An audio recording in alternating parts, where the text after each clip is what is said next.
at any given time, there's always a kind of gaggle of, I'm going to talk specifically today about collaboration between performers and composers. I've isolated that, and it's clear for all of us, and I'll talk about this a bit as well, this does bleed over in all kinds of ways into the other collaborations. But for me, at any given time, there's always a kind of crowd of composers filling my daily life in the normal world.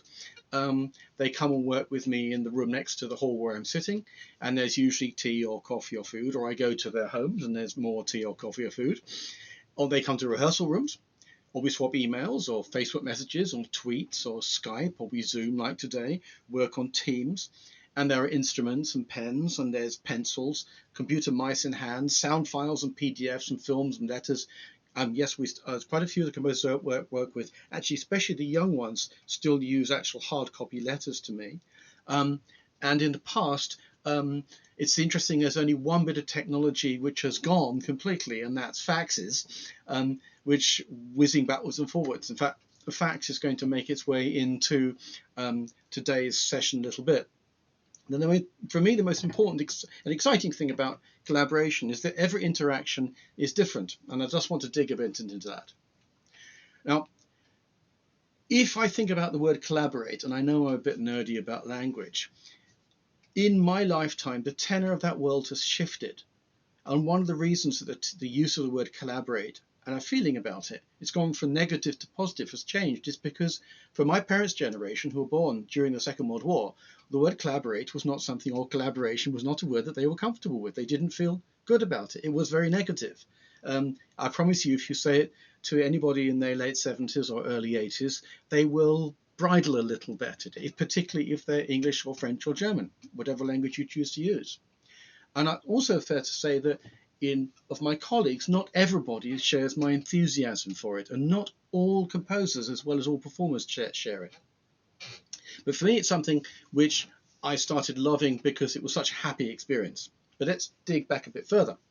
Now, if we're speaking English, which we are today, at any moment, the Latin prefix co, or together, or con, is a replacement for the Latin word for together, which is cum, used before a vowel. And it's more loaded perhaps than any other time of our lives. If you think about the words we use with using this prefix: cooperation, conversation, coordination, cohabitation, concert, collaboration. These are activities which at the moment we're denied haptically in the flesh. There's no touch, there's no breath, there's not even any place. And I'm certainly a bit desperate for them. Not only do they mean so much, but they symbolize so much. And I'm going to go even nerdier just to get us going, because that word symbol, which we use really, really all the time, is also linked. It's also a meeting word. If you read, say, a dictionary I love, it always sits here on the shelf. This is 1864 Skeat's Etymological Dictionary. It's always there. He defines it as the sign by which one infers a thing. And for its meaning, we're going back to the etymology. I just did the etymology of co and con, which is in collaborate. Its meaning, the beginning of it, the prefix, works like this. Sum, which begins symbol, is a version, it feeds into the Latin cum, together. So sum is together, which is the same as sun, S-U-N, sigma, upsilon, n. These are prefixes we use for our together words which come from the ancient Greek, the Hellenic etymology. So sympathy, symphony are sounding together. Synthesis, syllogism, synagogue, and syndicate. So when things are thrown together, placed together, the Greek infinitive is balein. And then we get sum, bal, placed together, symbol. Symbols don't exist until things are done together. Just getting a microphone. I think it might be Christina. I have a tendency to default in many things to do with collaboration to this. Pooh and Piglet spend nearly all of their time, all of the adventures in 100 Acre Wood, if they have one theme and one theme to the work of A.A. Milne and E.H. Sheppard. Of course, E.H. Sheppard's the illustrator, also illustrated Kenneth Grahame's Wind in the Willows. And if there's one theme to all of those books, it's doing stuff together. So whether it's games, adventures, quests, making birthday presents, but most of all, talking about doing it all the time and talking about seeing what happens when you do it together, working with the unpredictability, the happy chaos, the alchemy of the anthropomorphic, or should I say zoomorphic outcomes of doing together stuff. So if I try and experiment, if I open this at any page, I'll find something which is to do. So here we have, so just on the page here, a random page. There was a moment's silence while everybody thought. I've got a sort of idea, said Pooh at last, but I don't suppose it's a very good one. I don't suppose it is either, said Eeyore. Go on, Pooh, said Rabbit. Let's have it. So basically, every single page of this extraordinary book, and it is an extraordinary book, I think it's a much greater book than people realise, is talking about what happens when we do stuff together, and why do we do it together, and the essential pointlessness of doing things together, whether it is going on a heffalump hunt, or the joyful thing of having the idea of making something, and in the course of making it, destroying it, and coming up with something instead of it, which becomes useful. The famous instance of the birthday present for Eeyore, with the balloon and the jar of honey, which gets eaten and the balloon bursts, and then you've got a burst balloon to put into an empty jar. I think anybody who's ever made anything recognizes that. I certainly, I think it's a wonderful image. So what do we do when we're working together? So what are the techniques we use to inspire shared work or just to enjoy together? Well, one of them is storytelling. And that today is what I'm going to do to start this off. Here's an example of that storytelling. In 1996, I was working with a composer I've worked with since I was 18, Nigel Clark, on an astonishing piece he wrote for Silent, was writing for me, called Pernambuco. And it was one of those to and fro sessions. There are various ways. I've talked about this. Hello? Christina, could you turn your microphone off, please? Hello, Christina? Okay, well, no worries. Can't she hear me? I was working with Nigel on this piece. And Christina, hello? Christina? Okay, perhaps it'll get quieter. There are some collaborations which you begin where you begin with the blank page, and with Nigel. Oh, thank you. Thank you, Ed. I'll try doing it. I can. How marvelous! Thank you, Ed. Didn't know that.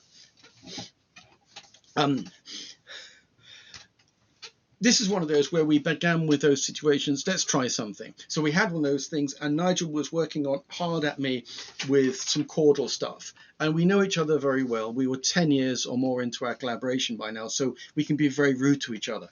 So he was saying, "Oh, go do it, work harder, do it again, do it again, do it again, do it again. Add this chord, reach for this, try that." And I snapped. Now I'm quite a grumpy person, but I don't often lose my temper. And as I plucked the chord, I stamped on the floor with the chord, and he shouted, "What was that? Do that again." Now that stamping turned into this passage which ends the piece, which I can't do sitting down.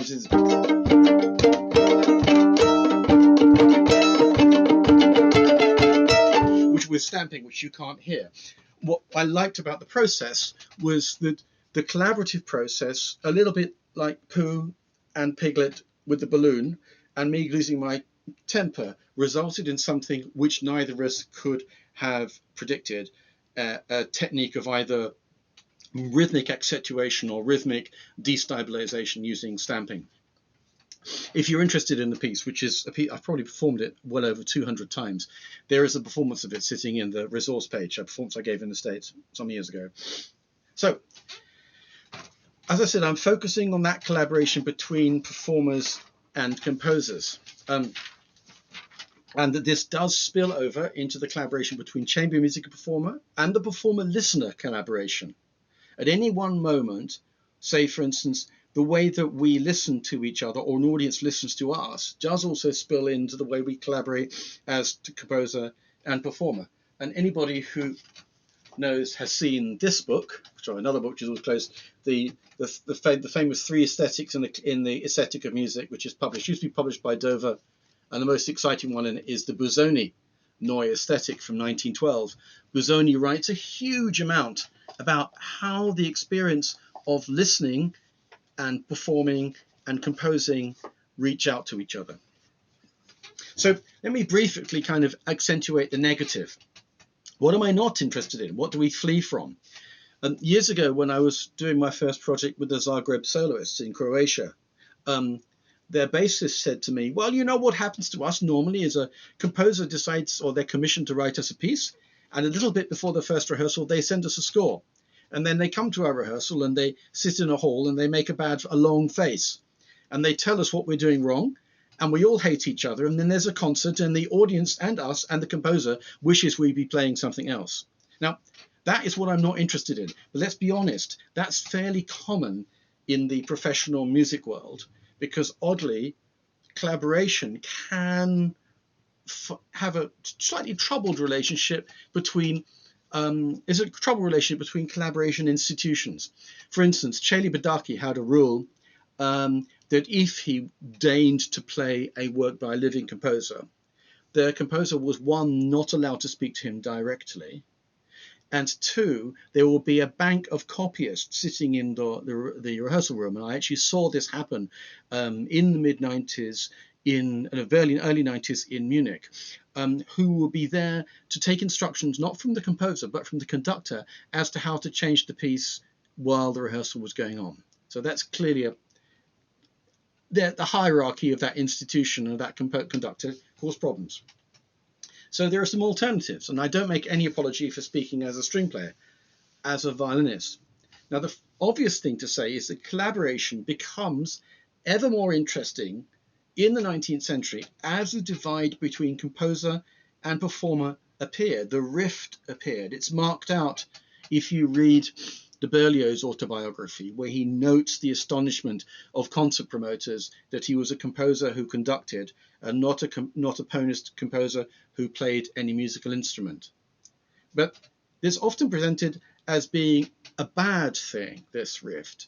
But actually, one of the real benefits of the rift between composer and performer was that dialogue started to offer new opportunities to leap across the gulf, effectively, from one to the other mutually.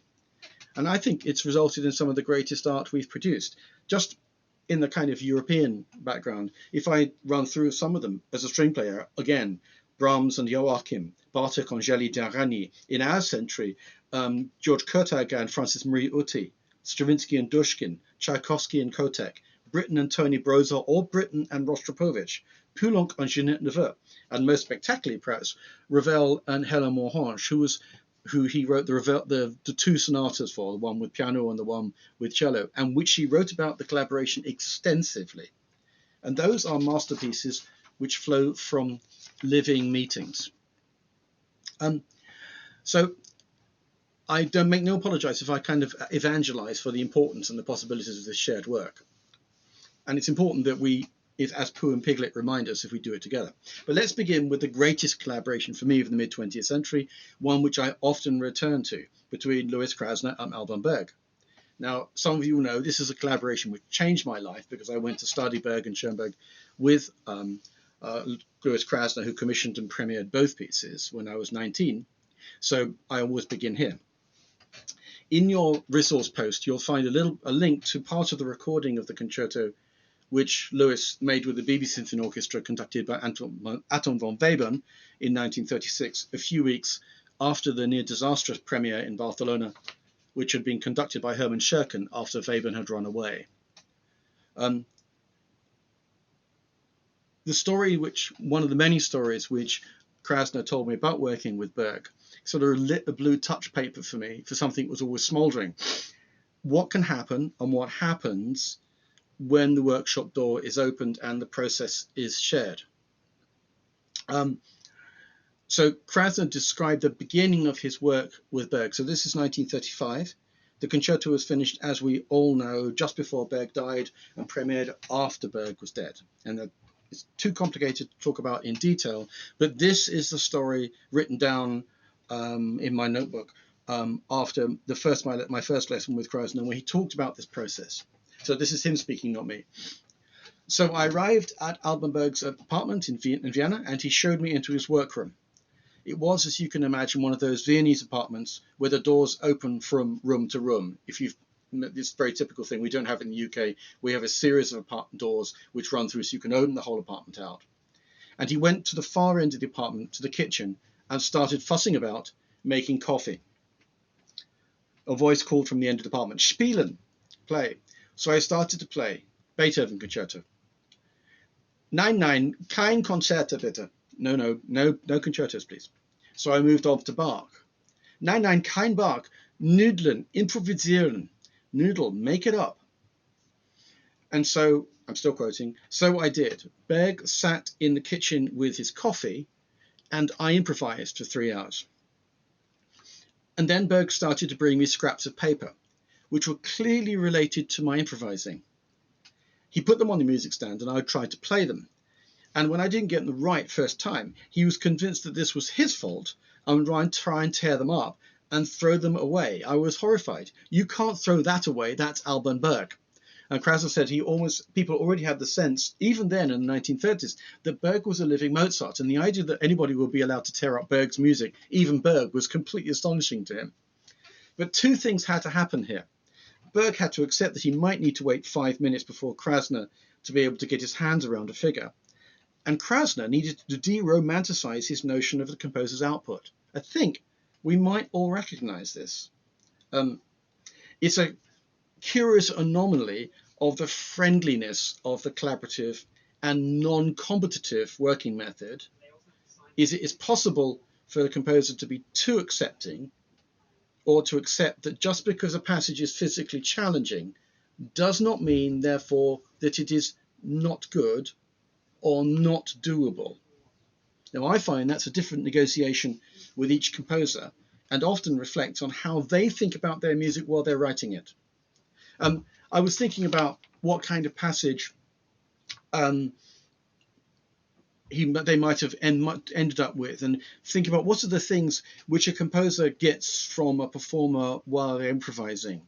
And I just pulled out a page from my score of the Berg, which has Lewis's emendations on it. And some of you may remember in the first movement, there's a passage basically based around a minor seventh chord from G sharp, where you have this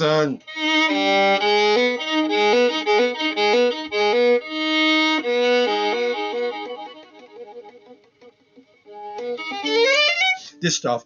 And what was interesting was that Krasner said, well, what was funny was that was something he'd improvised just on, because as you can hear, that's non-thematic. So there isn't the problem of what the improvisation might mean in a 12-tone context. And then what he'd been improvising was stuff like this.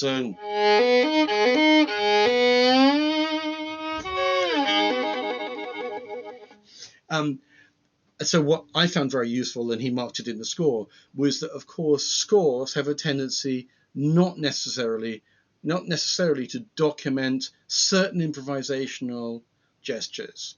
Another passage which he pointed out as being related to the way he improvised was this. You might remember in the first movement,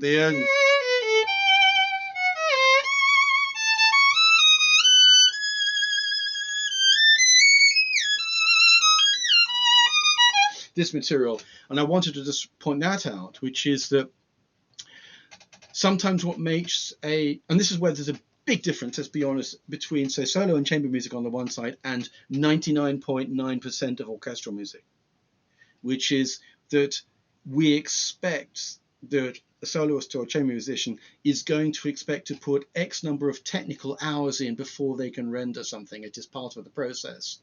And so what makes something, if you like, doable, what Paul Ruders calls violin yummy, is not that it can be played straight away, but more that it's grateful that the hand will be able to reach for it.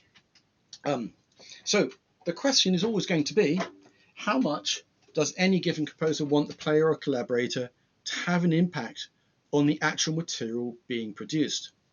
At any given time, this is a sliding scale. I mentioned Ruders, and I worked with him for many years.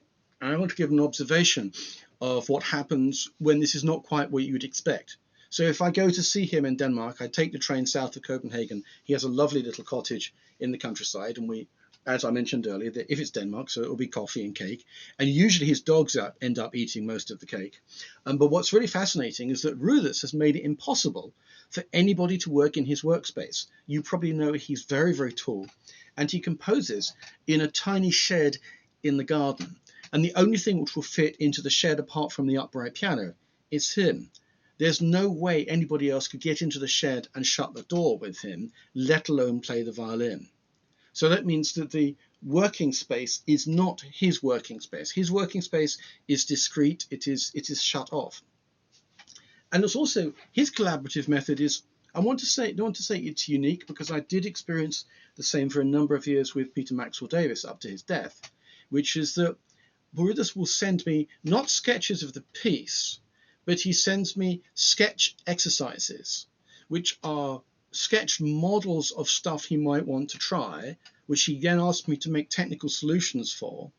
These don't find their way into the actual pieces, but serve as paradigms for what he might write. And he always tells me I have to throw them away, and I've kept every single one of them, of course, because he can't make me throw them away. Try that. That's not happening. And I'm as bad as Krasner in that respect. You know, if you're going to work with Ruders, you know, I think everything he does is fascinating.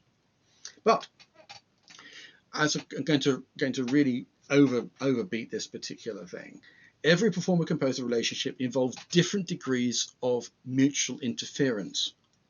Sometimes this might look from the outside a little bit distant.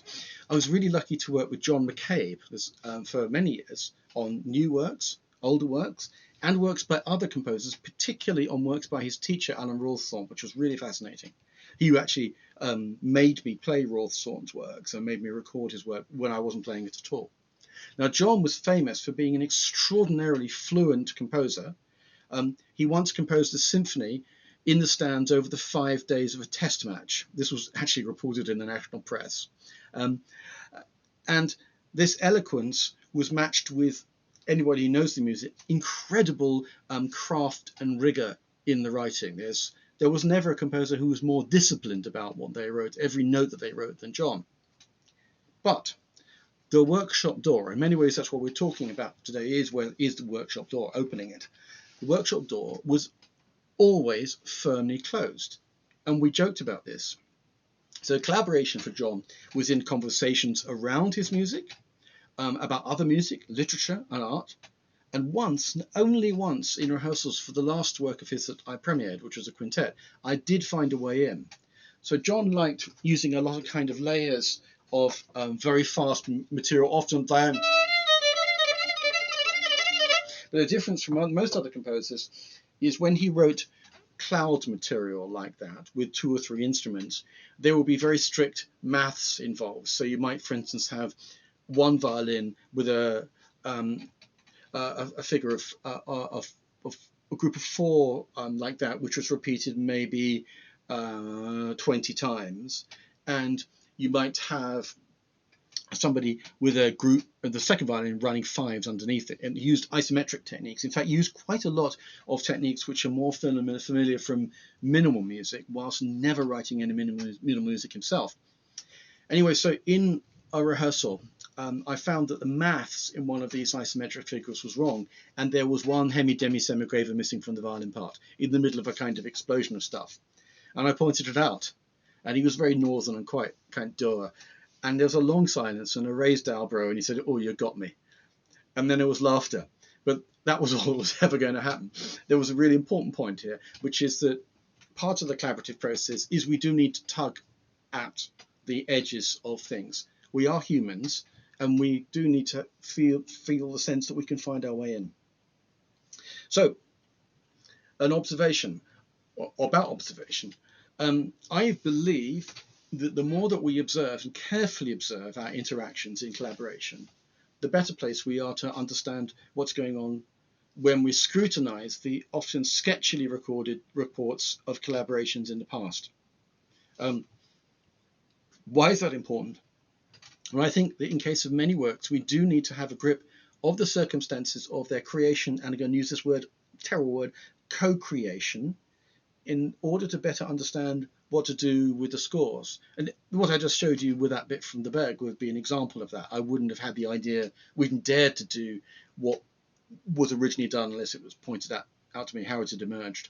So for any string player, we have one ideal collaborator from the 19th century, and that's Joseph Joachim. So every violinist grows up with the model of his work with Clara and Robert Schumann, and of course Johannes Brahms. So if you think of a great work of Clara Schumann's, one of the last works she wrote before she stopped composing in 1853. She was made to stop composing and didn't compose for the last 40 years of her life. She wrote, her penultimate work is an incredible set, one of the greatest works ever written for violin and piano, Drei Romanzen. And the opening of it is, in the violin part anyway, where you have this.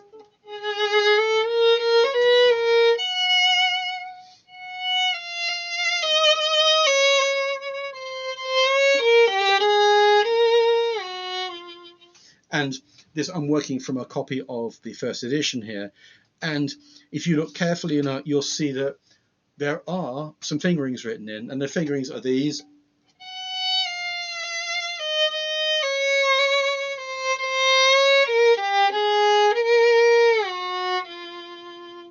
That any musician, any violinist, any pianist, any composer can recognize the conversation which would have gone on between the composer and Joachim, especially because this edition was printed immediately after the first performance in Hanover.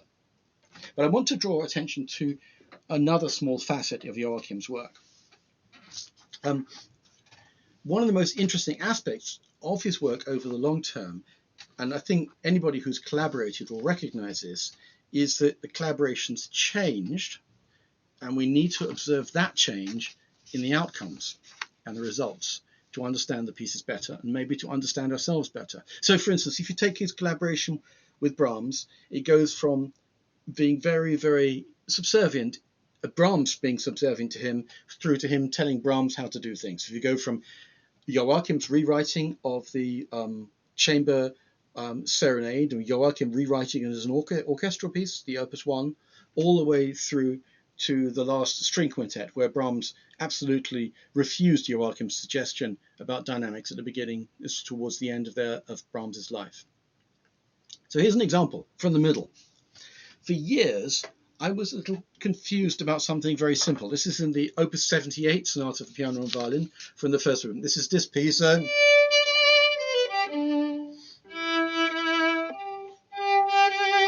The sonata which Brahms wrote by Lake Thun, just after he'd written the violin concerto. What confused me was something which might not seem interesting. It was this.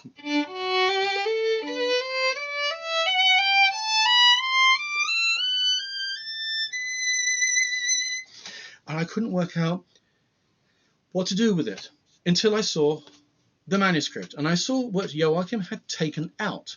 The original is this.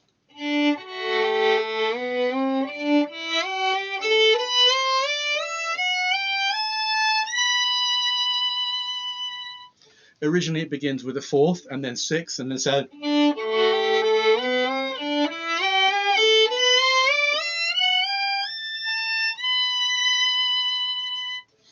Now, of course, naturally, any violinist can recognize why you might not necessarily want to do that. It's like you stand there for the first 5 minutes of the Beethoven concerto. Why I'm wondering why you've agreed to play a concerto which begins with the octaves which nobody in history has ever got perfect, including Oistrakh. And quiet octaves are not things which are necessarily fun to do. But the other thing you think about, well, if you're a pianist, you think, well, you can really understand how you play those octaves with a bit of pedal help going up the piano. That's a pianist's gesture. So I completely understand why Joachim might have taken that out. Then the next question is, what was the discussion they had? Or did Joachim just not like it? The next question is where we come into this. The conversation I've just been articulating is really, what do we learn from both those versions. And then we have the next question, which is, what should we do now? And then, would Brahms have accepted the adjustment later on in his life, say 10 years later, when he was much less happy to agree with what Joachim suggested? You might, at the beginning of the last string quintet, the G major begins forte with the upper strings doing this, and under that the cello goes yom pa ba da ba da ba da bum. And Joachim was shown the manuscript and said, the strings are all playing forte, you'll never hear the cello there, it needs to be marked piano. And Brahms said, well, you'll just have to work harder, and refused. That simply would never have happened at the beginning of their collaboration, because at the beginning in 1853, when they met, Brahms was an almost unknown jobbing pianist, accompanist, composer, working as piano accompanist for Remigny. But Joachim had been a superstar since his first decade. He's not acclaimed as a child performer, but by the age of 9, acclaimed as one of the greatest musicians who'd ever lived. In the mid-1840s, that's the time of his triumphant Beethoven concerto in London, age 12, conducted by his mentor Mendelssohn, which is never talked about as being a child's performance, merely the performance which anchors the Beethoven concerto in the repertoire. So Brahms spent, as a child and as a teenager and in his early 20s, went to concerts given by Joachim. But by the time of Brahms' death in 1897, it would be Brahms who was the great, who people would observe going into the box in the Musikverein as if a god had arrived. And this shift is reflected incrementally in their behavior to each other in the workshop. And of course, the same shift can be observed in the relationship between Brahms and Clara Schumann, which has been talked about a great deal. But if you think about it in terms of a workshop relationship, it's almost more interesting than the perennial, was he in love with her, what, blah, blah, blah. Well, that's less interesting than if you've ever read the account of life in the Schumann household given by Clara Schumann's daughter Eugenie. She describes Brahms arriving to stay with them in the summer, and the first breakfast, Clara turning to Brahms and pointing to the room next door and sending Brahms off to practice contrary motion scales, because Brahms absolutely loathed playing the piano. But also you'll find letters from Joachim to Clara in, where is it? This is the first publication of the letters of Joachim, published before he died. You'll find in that letters to Clara Schumann from Joachim saying, I hope you've practiced, because you didn't play very well the last time we played last time because you weren't in shape, and could you please do better? So there's interesting power dynamics going on there. I think another exciting thing to observe is the working environments in which collaboration takes place. Again, this is a bit old, but anybody who knows Larry David's Curb My Enthusiasm series will remember that there is a whole debate which comes up repeatedly as to where a meeting is supposed to happen. Is the meeting going to happen in my office, your office? That is something which happens in collaboration between performers and composers. Just put it bluntly, with an older composer, it's much more likely I'm going to go to them. A younger composer is likely to come to me. If we're around about the same age, it will be even. Now that sounds really petty, but it does indicate that there is power involved here. And of course, whilst most rehearsal these days takes place in non-domestic environments, most collaboration, at least for me, happens as at home. And if it's not a home, so Nigel Clark and I have done a lot of our work together in hotel rooms, we need to make it comfortable enough so the work can feel like we're at home.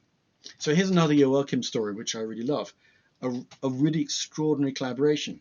He was close friends with our great poet, Alfred Lord Tennyson, the first artist or poet to be ennobled. So Tennyson's son wrote about an amazing evening. My father was fond of asking Joachim to play to him at home. One evening I remember at 86 Eaton Square. My father had been expressing his wonder at Joachim's mastery of the violin, for Joachim had been playing to us and our friends numerous Hungarian dances, and by way of thanks for the splendid master, Joachim asked him to read one of his poems. Accordingly, he took the great musician to smoke with him in his den at the top of the house. There they talked of Goethe, especially praising a poem of Goethe's old age, Der Westöstliche Divan, which some of you will know is the reason that Barenboim's orchestra is called the East-West Divan. It's named after that Goethe poem. Then my father read The Revenge.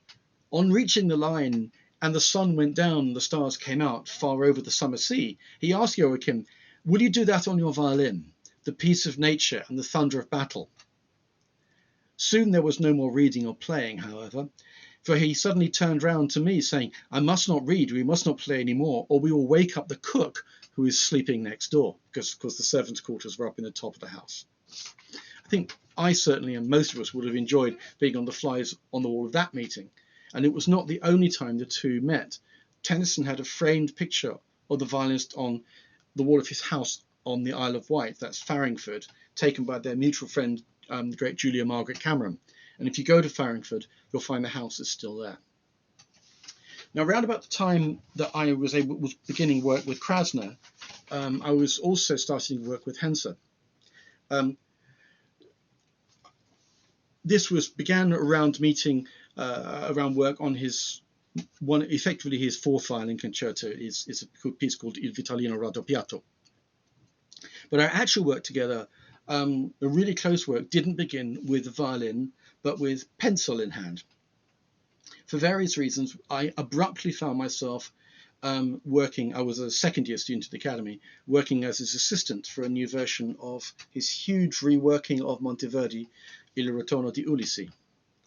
And for 2 weeks, we worked together every day on the big dining table in the basement of the house that he shared with his partner Fausto in Knightsbridge. Now, he really endeavored to make the environment as comfortable as possible. And he was really careful, and I did appreciate this, how things were laid out for our work. And each day I arrived, there would be a neatly sharpened row of 10 2B pencils, brand new erasers, and coffee served in lovely porcelain. And this was necessary because we did 16 hours work a day for 7 days. It's 14 days to get this was a problem needed finishing. But then with the environment being comfortable, then the conversation and donkey work and collaboration is always a combination of the two. The incessant smoking, which was Henze, not me, could really begin. So there was a crucial moment. For me, I was very young, so this I felt was extraordinarily significant. And I was looking at the full score. There were 50 separate parts at this particular moment, which was the reason for the problem. There were over 50 separate parts in the orchestra.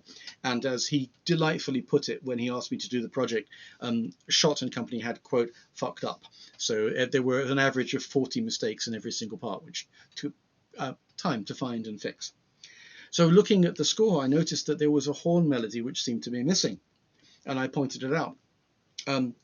That there was clearly a missing melody line.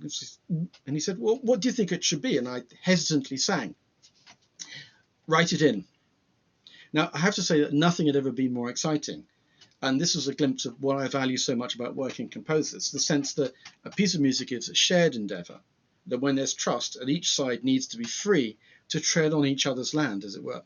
And of course, I love the fact there's a bit in that Henze score which I wrote. I think we'd all point to moments in great works which were written or suggested by the collaborating performers. And this is linked a little bit to what Stravinsky referred to as the passport. By this he referred to the moment, or even the shibboleth, to which his collaborating performance reached. By shibboleth, it's obviously the moment from the Old Testament in Judges, where King David sorts the Israelites from the Gentiles by giving them words shibboleth to say, and the people who are not Israelite can't say it. They say sibboleth and not shibboleth, and then he flushes them out. It's a password. So Stravinsky's point was that once you've done that, you have become effectively the performer takes on the mantle of the composer. In his violin concerto, he actually wrote the shibboleth into the piece, which is this. The opening chord of each movement begins with this. That stretched 11th there, the whole idea was that you needed to be able to stretch the 11th or you couldn't play the piece. It's literally the passport. And if you listen to the performances given by Stravinsky's violinists, a very particular small group, that's Samuel Drushkin, Israel Baker or Alex Schneider, and you can hear that passport being used. And if you listen to the clip I've included of Stravinsky playing the duo contretemps with Dushkin, you'll hear the kind of freedom which comes from that.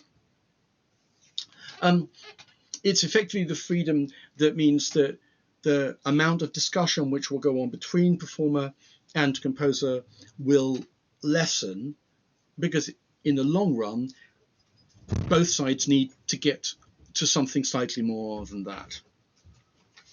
Now, there are moments when the toing and froing can result in interesting and amusing situations, especially when a composer is casting around for material. I had this some years ago. I make no apologies to storytelling. So again, very, very many years ago, an exhausted morning in Italy. I was 1990, so I was 22. I would just be giving a concert playing a new concerto by the Turkish composer Sucuk Özdil. And I was sitting with my coffee on the main piazza in Montepulciano. And you'll find in the resource page a drawing I did that morning. So the cafe is really an amazing place. It's sitting opposite the amazing ornamented well which dominates the side of the piazza opposite the Duomo in Montepulciano, and a typical summer morning in Italy with drowsy pigeons flopping out on the square. So I was sitting there reveling in the sort of post-concert hangover we all recognize, and suddenly there was a teenager sitting down next to me. I wasn't actually in the mood for conversation, but there you are. Hallo, ich heiße Jörg. And this was the young Jörg Widmann, who most of you will know him now, but at this point, he was a clarinetist composer when he was 16. We established quite rapidly that we had no language in common. At that point, I spoke no German, which changed quickly, and he had no English at all. So I was only any use in French or Italian. But in minutes, we did establish that we had a mutual passion for late Brahms and late Schumann. And we sat there singing to each other over. And I can't imagine what the locals thought, these two weird guys sitting there with cigarettes and coffee, howling out the Schumann violin concerto to each other before breakfast. That conversation about Schumann, however, became the model for all of our talk following, which repeatedly over the years returned to this, which I hope you recognize this.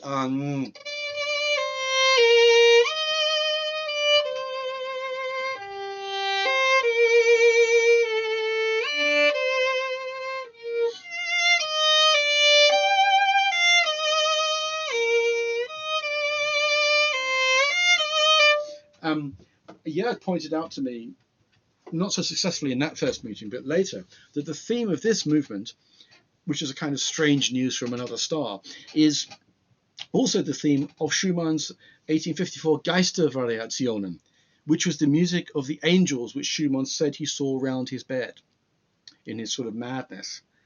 And Jörg insists and insisted that the real pointer to the meaning of the violin concerto movement is that variations. Now, at the time, I wasn't really sure whether I was impressed or irritated about being given a lesson in Schumann by a 16-year-old clarinetist composer. But there we sat. And then he left and I forgot about him. 2 years later, and I was in the middle of a concert of Mozart in London, and the door swung open on my dressing room in the interval, which is always an interesting problem, and the same face burst in. Peter, I'm so glad to see you. I'm here in London with my parents, and we saw your name on the poster, and it's incredible and might be missing our conversations. All of this in perfect idiomatic English, which was a shock in itself. Jörg's English is perfect, always has been, and I saw the change. And I was, to be honest, a little bit spooked by the intensity and was worried about the second half of the concert. So I used my kind of classic parrying technique, usually guaranteed to get rid of a composer. That's great, write me a piece and then I'll play it. And Jörg left, and there was a kind of sigh of relief that this blizzard of intensity had swung out of my dressing room door. The following January, I was sitting in the middle of a recital in Munich of Shostakovich and Jonathan Harvey. And it was a normal kind of backstage routine, and I'd just broken a string. It was a live broadcast, so I was trying to sort out the violin. The door swung open, and it was Jörg again. Here's your piece. From then on, the kind of our fate was sealed, and once a composer has written you a piece which you've asked for, there's a kind of brotherhood, you're bound to them. So since then, his musical world has been one of the ways I interpret mine. But everything was modelled that first Schumann discussion. So here we come to the kind of each other's land thing. A few years later, my quartet was rehearsing a new clarinet quintet he'd written with him. It's a piece which, by the way, he later withdrew. It's not the same as the clarinet quintet he recently released with the Hagen Quartet. By this point, he and I had travelled and performed a lot together and stayed in each other's apartments in Germany and London, and we talked, eaten, argued, drunk, and there'd been lots of new pieces. In the middle of the rehearsal, it was a reading. I stopped looking at a set of chords in the string parts. These look really familiar. Jörg grinned. Well, they should do. They're yours. You left that one-page quartet out on the table last year. It was the middle of the night and I was blocked and they were just sitting there, and that solved my problem. And I was delighted because my one-movement string quartet had long hit the trash can, and I was glad it hadn't been a complete waste. But this is also a point about the collaborative process, that there is very little space for ownership. What is needed will be used, irrespective of its origin. Think of Mozart cheerfully passing off a Michael Haydn symphony as his own because he'd missed a commission date. You know, he had absolutely no problem with doing that whatsoever. So let's talk to the next question, which is the relationship between listening and collaboration. Another composer I talk about a lot is the German, I seem to be very German today, but this is a German-based American composer, Gloria Coates, that I've been friendly with for 30 years. Now, Gloria's music is instantly recognizable, which is a feat very few composers have ever achieved. And her music looks very simple on the page. It takes, I can say from experience, decades to learn how to play and how to inhabit. It's a similar problem, though very dissimilar music, to playing George Kurtak. Gloria and I have spent decades talking about music and her music, but we don't use the collaborative workshop in the traditional way. Work, if you can call that, is usually done in cafes or by letter or email, and our way of discussing things seems to be very imprecise, and it relies heavily on discussions, particularly about poetry. She has a deep affinity to the work of Emily Dickinson, for instance, and often that's the way we come to talking about sound. Unlike most composers, I've never seen her sit in a rehearsal with a score in her hands. I've also never seen her write a note of music or use a pencil ever. In rehearsal or in workshop, she sits with her head in her hands, concentrating orally on every moment, every sound, not reading. Initially, this is surprising, but thinking about it in retrospect, it is interesting that a lot of composers sit there with the score, and from the outside, you can look as if they're checking whether or not what's being played is the score. Now, that, if you think about it, is a little odd. So it's quite liberating to see that for Gloria, she experiences the play in the same kind of way as the music, as if she's a player, as if she's playing. It's kind of super listening. And what's interesting is that after you play and she raises her head from her hands, there's always the same question. Do you think it works? Perhaps that's a fundamental workshop question, and one that you always need to endeavour to reach for. My favourite demonstration of how she felt about her music was a plane journey. And this is a quote from a diary of mine from 2003. Gloria and I flew to Munster together on the concert morning. The Luxair prop plane was too small for me, and 20 minutes before landing, we ran into the worst turbulence I've ever experienced, pitching every which way, engines howling, propellers flailing at air pockets. I hate flying at the best of the times, and was determined not to be the only person on the plane throwing up. As we tossed back and forth like a paper bag in a tornado, Gloria looked out on the literally rolling hills and woods outside. She quietly remarked, with no irony whatsoever, "Well, the really good news is that we're close to the ground." This did not seem good news to me, and I went green in silence. The interesting thing is, if you listen to the substance of her music, and I've included the last movement of her fifth quartet, which is a kind of maelstrom of glissandi, I think in some ways she was very comfortable in that environment. You listen to it, you'll see what I'm talking about. But let's go back to another evolving partnership, back to Mendelssohn this time. Now, Mendelssohn's collaboration with the young Joachim at the end of Mendelssohn's life was the touchstone of the young artist's music making. But if we go back to Mendelssohn's younger days, in 1832, Mendelssohn came to Paris. This was the third time he visited Paris. He was going there to give concerts at the Chamber Music Society given by the great violinist Pierre Baillot. Mendelssohn had first met Baillot in 1816 when he was 9 years old, and he described Baillot's circle at the time as being, quote, this is his 9-year-old letter, very attentive women and the greatest amateurs amongst gentlemen. He came to know Baillot through lessons with the pianist Maria Bijot, whose husband had been Count Razumovsky's music librarian in Vienna. Bijot played chamber music with Baillot, so violin lessons were organized for the young Mendelssohn with the great violinist. Now, Baillot's collaborators were divided between Parisian-based soloists and orchestral players who worked with him over decades, such as Norblan or Chrétien Urhan, who most of you will know premiered Berlioz's A Harold in Italy, and visiting virtuosi, soloists and composers like Chopin and Mendelssohn, who came to perform their own and other composers' music, and to hear their music being played by Baillot's ensemble. Now, here's the crucial thing. Baillot's ensemble did not rehearse for their concerts. These salon performances were shared explorations of music, sight read, prima vista, amongst music lovers, whether they had instruments in hand or not. So effectively, the salons were a public workshop. On the second visit in 1825, Mendelssohn had been particularly touched by the brilliance of Baillot's performance of what is actually his first quartet, which not numbered as his first quartet. The first is Opus 12, but the actual first in date is the Opus 13, which was dedicated to his teacher, Baillot, particularly because he'd only given them the parts that morning. If we're honest, that quartet has been written so it can be sight-read by very good players.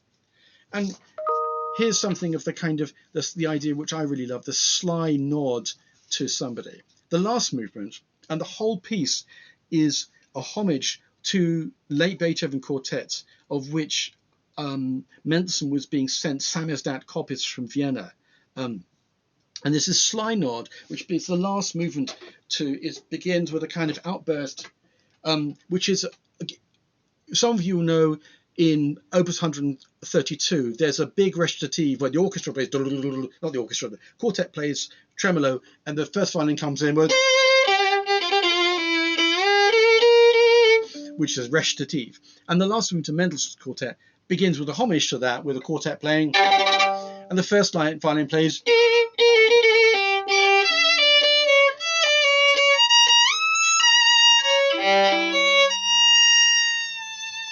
all based on, which of course are the only two notes you can extract from Pierre Baillot's surname, B flat A. And Mendelssohn was obsessed with this stuff. 10 years later, he wrote a fugue for Hans Christian Andersen based on HCA. So his music is full of this kind of notes. I have a theory, which is that it was encountering Baillot's very socialized, in the correct sense, chamber music in that kind of environment, which led him to the early masterpieces, most particularly the octet, written shortly after this, and the great A major string quartet, A major, which was also premiered by Baillot. I have a feeling that's what led him to turn from the kind of orchestra manqué style of his early string symphonies, which I won't take anything from, they're astounding, into, if you like, real chamber writing. So I mentioned I was going to talk about 1832 because I just want to put this an unsuccessful salon workshop at Baillot's. The Journal Général d'Annonces previewed an event to take place at Baillot's salon. I've held this program in the Pierpont Morgan Library in New York. The guest artist on the program was young Mendelssohn, who was going to play with the Baillot's chamber group. Here's the program: a Boccherini string quintet, a Haydn quartet, the Beethoven C minor piano violin sonata, that's this one, followed by the Mozart 20th piano concerto, followed, wait for it, by the Beethoven violin concerto, which has to be one of the most extraordinary programs, but the concert never happened. Baillot wrote on his program, n'a pas lieu à cause de choléra. Didn't happen because of the cholera. Mendelssohn, indeed, was convinced he caught it. Here's a letter he wrote to his sister. I stay in bed, cover myself up with masses of bedclothes, sweat a lot, eat nothing, endure lots of visits and lots of sympathy. And he left Mendelssohn for London. Mendelssohn left Paris for London a week later and never returned. So I'm going to go back to Widman and that forgotten tech that I talked about to kind of bring us to a kind of peroration. In 1995, Jörg and I were sort of running a workshop between New York and London. I've always been insomniac, and it was worse than normal. And Jörg would begin his nocturnal composition sessions about 9:30 Manhattan time, roughly about the time that my practice and reading stopped. So one night, a sheet crawled out of my fax machine. Here's a copy of it. The raw elements of a piece. It's sitting in the resource page. If anybody worked with a fax, you know that a fax had a huge problem dealing with staves because they kind of juddered as they went through. And it fell on the floor next to my music stand, and I looked over the score and immediately telephoned Jörg in the States with a fresh pot of coffee. And I played through the musical gestures on the phone for him. They're very individual kind of things, like, for instance, one note on the G string marked violent, and then and bits of my name in music, all kinds of things. And we discussed, very typical of him, what was beautiful and what was not. And a few nights later, the fax machine whirred again, and 3 more pages fell to the floor. And I rang Widman again for another nocturnal session. I played through the new material and asked for his suggestions. His response surprised me. But you're playing the whole piece. There's nothing else. I have nothing else to say. And what then appeared was, while I was asleep that night, a fax, which is what's interesting, because what we're effectively now talking about is, when does the process finish? Now, with every composer I've ever worked with, whenever you go into a rehearsal situation, they will fiddle with it. I've never come across a composer, even those who were absolutely convinced that they'd written the final version of their pieces, the workshop door will always open a little in a rehearsal. They'll ask you to adjust something, and then there will be the question whether or not that's an authoritative version, as if there's such a thing. But there is a moment when the composer says, it's finished. And the way he announced it was finished was to send me a fax while I was asleep, and here's the quote from him. Working or simply staying awake for more than 2 hours is impossible. I feel weak, as if there is something taking all my energy from me. It took me 7 days to write that single page of music I sent you 2 days ago. As you see, something is happening with my music. Maybe it's a turning point. This music is silence with some events in it. Some of them are intense, calm, lonely, harsh, or brutal, all at the same time. I think it's, and he quoted Rilke here, standing vertically on the motion of human hearts. And looking at that now reminds me of Hense in Conversation, all that time back again, over coffee and cigarettes, working on his solo sonata. And he turned to me at one point and said, one must nurture the caesurae, the breaks, the breaths. If one doesn't think about these, then music becomes frantic and boring. And here is a quote from a letter he wrote to me about the thing which comes from the workshop, the passport, effectively. Here is your piece. Maybe you want to put in special effects, like soltasto, sul ponticello, and what have you. Do go ahead and use the material you consider the best, which means the most effective, to bring out the meaning of the whole. And that I find really extraordinary, the fact that there is a moment when the composer will become extremely clear with the performer and say, we both know what needs to be done, I trust you to do it, and here's what I need you to achieve with doing that. And for me, that's one of the useful things when, say, we're looking at a score by, I don't know, Schoenberg or Mozart or Vivaldi or whatever, that the relationship between the freedom to do something and the obligation, the ethical obligation to quote Hense, bring out the meaning of the whole thing. So what I think I'm talking about is how we choose to take advantage of the creative spirit of all of us in one place, of how we collaborate with each other, how we cooperate, how we are each other's sounding boards. I'd like to suggest we need to avoid that situation which my bassist friend from the Zagreb Soloists said. We want to avoid that hand over the score, musicians play, composer sad, everyone hates situation. You need to ask ourselves, do we lose anything by opening the workshop door? And if the answer is no, then we open it wide and see what happens. So it'll be interesting to see what I know what someone's. Yes, thank you. Any reactions to that? Because I've thrown a whole bunch of things out there. I'm sure all of you will have either some experience or no experience or lots of experience in workshops. What have you experienced? Unmute yourself at pleasure.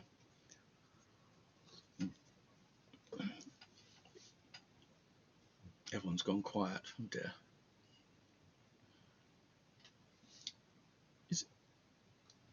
Elliot.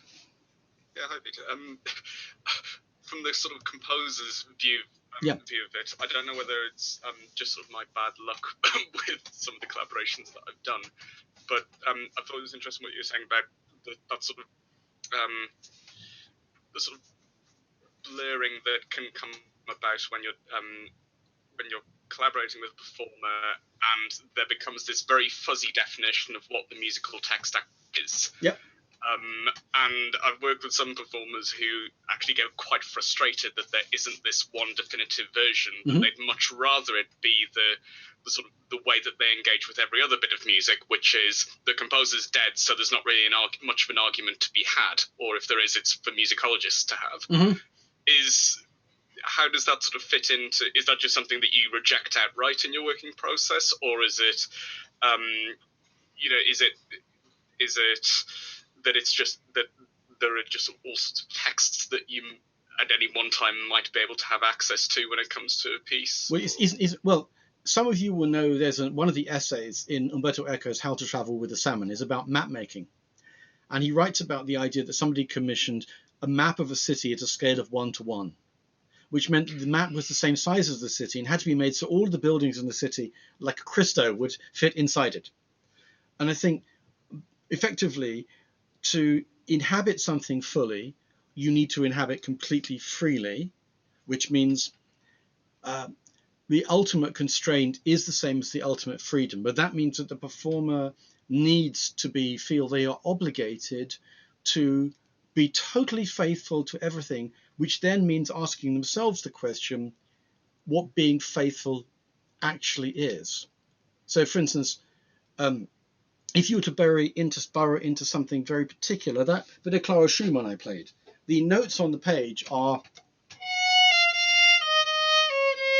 that's that, but it's clear from what Joachim has put there is what they've discussed is,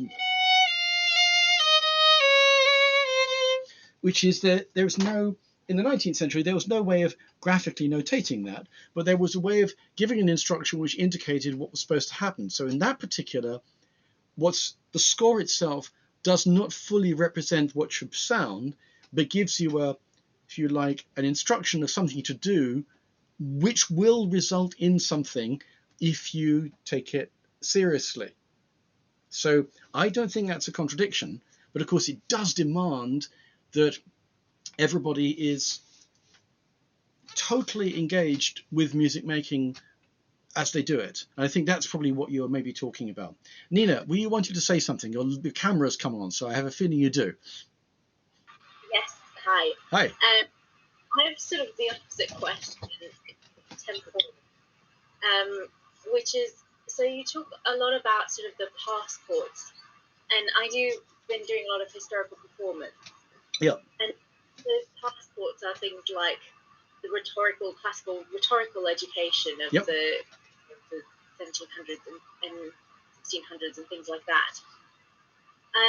And I'm just sort of curious, for example,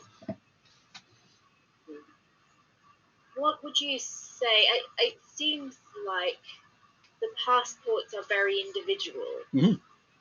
direction of being very individual and very tied to a specific score, a specific relationship, or a specific, and that makes it really hard to get into them.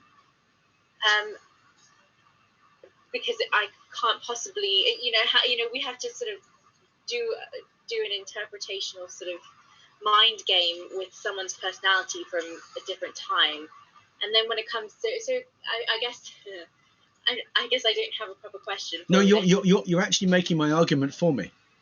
Everything you're presenting as being difficult, as you're saying it, I can hear you saying, well, that's actually very, in your mind, you're going, that's actually rather exciting. Imagine you're taking, say you're going to play Richard II, for instance, right? And you're going to sit upon the ground and tell stories of the death of kings, right? In order to play Richard II, you will want to do everything you possibly can to get close to both Richard II and Shakespeare's Richard II and our Richard II, and there will probably be no limit to what you'll take on, but also at some point you'll have to say, enough, now it has to be me. And I think I've talked about sliding scales. Of course, there are going to be sliding scales. The problem with classical music, and it's very particular to classical music, is that we have evolved, particularly at the end of the 19th, beginning of the 20th century, a performing practice which allows particularly string players and wind players, not so much pianists, to simply play and get a little bit, I'm going to use the word lazy, about anything which demands us going further. So over the past 4 nights, I've been getting very excited about a solo sonata by Philip Jarnac, who was Busoni's teaching assistant. And it had been on my shelf for maybe 20 years. I've looked at it every so often, realised it was a great piece of music, never really taken the time. Then at the weekend, I started work, and I did probably 3 nights practice on it, and then I did 2 recording sessions in the bath on it. In the bathroom, not in the bath, in the bathroom, sorry. And what's really interesting is, for me, is that I've recognised there are certain things, as I should have expected, which are particularly only to Jarnac's music. I can't play his music using the techniques of contemporaneous pieces published by his publisher, Hindemith, at the same moment. They don't work. And of course, there are a whole bunch of passports which come from the performing practice of Central Europe at the time. But they're different if they're coming from Munich, or if they're coming from Berlin, or if they're coming from Zurich. It's the difference between, say, Kurt Weill's music and Hans Eisler's music. They both come from similar sources. They're both pupils of Busoni, but you'd never play them in the same way.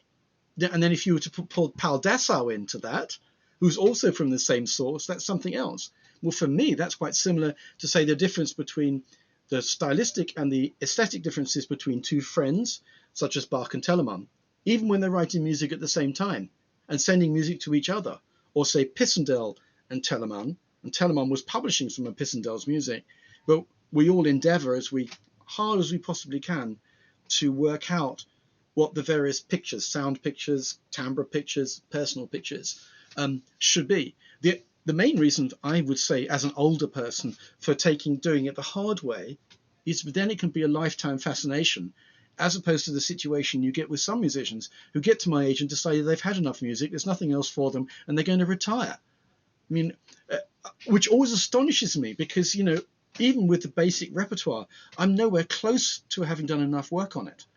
And it can be, but then the other thing is, you listen to an 11-year-old playing a piece of Bach, and you think, oh my goodness, I wish I could have that kind of insight. All the work is also useless, which is part of the fun. It doesn't entitle us to anything more, and that's completely unhelpful, I know. But I think all the obstacles are opportunities. They're things to be. And for instance, if you take Henze, Henze having a conversation with Vitali. So the piece I was referring to has a cadenza in it, which is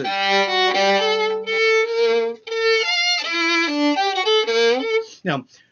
Even a composer won't hear that the origin of that theme is the octave displacement of.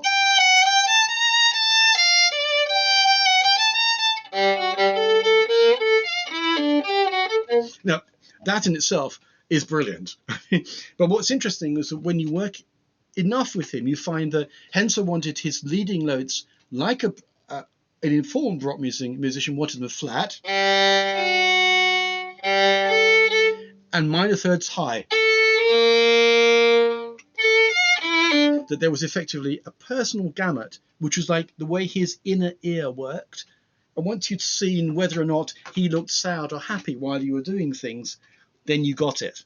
So that it might even be that. So Mihailo Trantofolowski, the composer who plays second violin in my quartet, hears the lower end of pitches slightly high. So as you go down below middle C, the sound pitch rises a bit, which I know from having played string quartets with him, because we have to shout at him about it. But that's very interesting as a composer, because of course that tells you a lot about what's happening to the sound picture in the middle. And that means if I play his music, and I've performed hundreds of his pieces, that goes into it all. And it's nothing but fascinating, So it's a great question, and I can't think of any reason why we wouldn't want to do it apart from time. And especially now in this cursed situation we're all in, the one thing musicians have got is we've got no money, but we've got acres of time.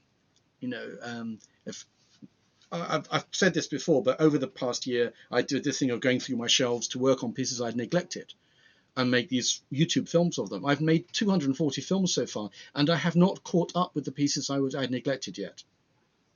So it's engaging with it. It's Jacob and the Angel. Anything else?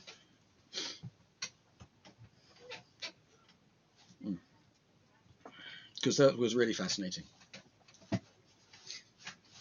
Ed, any thoughts? I'm intrigued to know the conductor there. Perhaps he's not there anymore. He's not hearing me. Nina, yes. I guess the other thing about this that is interesting is, yes, even though there's the individual aspect of it, but then if you were looking at a composer with whom you wanted to see, like, where would you go to see, for example, Henze's relation to all the things around him, society, or I mean, would you even bother going there? That is a brilliant question, and I can answer both from experience and non-experience. So I was with him when some of you might know that he left Germany abruptly because he was a displaced person at the end of the Second World War, and then he left Germany for Italy in the early 1950s. And he grew up in an industrial town in Westphalia, Gütersloh. I was actually with him in 1988, the first time he went back to Gütersloh since he left it. And this was the beginning of him rebuilding his relationship with northern Germany, a place which he absolutely loathed. And it was, kind of extraordinary to be there. So watching that, so you're seeing that part of him. You feel like I used the gritty thing. But then also I spent a lot of time with him in his actual home in Italy, in his house near Castel Gandolfo, Marino, and also in Tuscany. I spent a lot of time just traveling in Italy with him, and then seeing the effect of him of the sunshine and the kind of, his partner had been a Neapolitan street kid. And so effectively these were the two sides of him. And yes, I would argue that having experienced that was a huge privilege. And I have worked very, very hard over the whole of my life, and I still do, to spend time with composers in their environments. Sometimes these environments can be heartbreaking. So, for instance, over the past 2.5 years, some of you will know that Simon Bainbridge is extremely ill. So over the past 2.5 years, my quartet spent time working with him at home, in his home, on his chamber works. We're just releasing the first disc of his string quartets and his clarinet quintet now, which meant, and I don't think it's bad to say this, for an artist, their music is everything for them. So working on the composer's music when they are in enormous discomfort, when life is literally crashing into them, and seeing how much that means to them. I mean, what was extraordinary was seeing how much he wanted us to let his music sing and arch and curve and be like Wagner, which I'd worked on one of the pieces with him first when I was in my early 20s, and seeing that change was not just not a change of collaboration, but a change of how music becomes viewed when life is doing what it does. And this was an incredible privilege, Linda, his wife, letting us into his house and, working in a tiny music room with 4 or 5 of us there. It's an incredible privilege, and I don't think we should shy away from the fact that it is very much about what life is, that music happens in these places. So yes, my answer to you is, if you've done that, and that does help when you go back and you think about, you read the letters about the way that Beethoven was living, for instance, and think about people trying to work with him, there are often similarities. Yes, what? And so then, like, I guess the sort of historical way to study Henze then is almost to read about the displacement of people from Germany. Well, with him, he's somebody who wrote enormously about it, and he wrote about it in 2 manners. So he wrote about it, of course, both in his autobiography, which was published in 2006, 6 years before he died, which is a kind of unreliable memoirs, because that's him rewriting his life, right? Which my father-in-law does publish a memoir, and it's exactly that, right? Or there's the music which he did, writing he was doing through his life, his most important work, which is a small book called Music and Politics, where he like, it's very much his position as a communist with the kind of ideal that he's presenting as music. And these two things don't sit necessarily in the same place. So, if you're taking Stravinsky, there's all kinds of problems there. We've got material which may or may not be reliable from, the books we all had on our shelves. These ones, you probably recognize these, right? The Conversations books, and the beautiful things of Robert Kraft. We now know that Robert Kraft made most of that up, but does it make it, but Robert Kraft did talk enormously with Stravinsky, so does it make it not worth it? I think it's very worth it. So there's all kinds of confabulation, and I've been doing it today. I'm remembering conversations from 30 years ago. Are they word perfect? No. Do they suit the purpose I have today in telling you stories? Yes. Are they entirely true? 99.9%. It's how we tell stories. It's how we do stuff, So I basically dig everywhere we possibly can. I'm glad that you're sort of engaging in this way, because I think it's absolutely the case. And say with 17th century music, which I'm very involved with, I've got one source where there's 100 pieces for solo violin which were written in Slovenia in the 17th century, which I recorded last year, where we know nothing about the person who wrote them. We know that she was likely a nun in a particular monastery. That's all we know. So then what has to come from it is the from the writing. And I really appreciate, by the way, what Ed's just posted, and do have a look at that, because he's absolutely right. Wynton Marsalis has run into incredible opposition over the past 20 years by saying that jazz has come to a point where it needs to ask these questions, not just move forward, but to ask the questions of how do you recreate the past as well as recalibrating the past. And every single thing that Marsalis has done, which is controversial in many ways, because he's asking the questions which classical music has been asking for 100 years. And so, Ed, thank you very, very much for that. That's a really good point, just to see that. Oh, so yes, Ed, could you resend it to everybody else, please? Because I'll read it. This is Ed. We're going to finish with this. Ed writes, I don't really have a question, but I've been reading about Wynton Marsalis and his relationships with critics and interviewers. I think he's the most interviewed jazz musician ever. And one of the things he complains about is being asked a lot about race, society, and history, and not about his process as a musician. I imagine there's something in that about how composers, creators, and performers interact with their situational context and how that impacts on their musical output. So that's really useful, that, you're never going to get it right. And actually, it's true, if you think about the questions a composer gets asked, even the questions I ask composers I know well, I've experienced them get very frustrated with me for pushing in a certain direction when they don't want me to. My agenda, if you like. And it's interesting that Marsalis would say this, because, of course, he's actually precipitated that. He put it out there.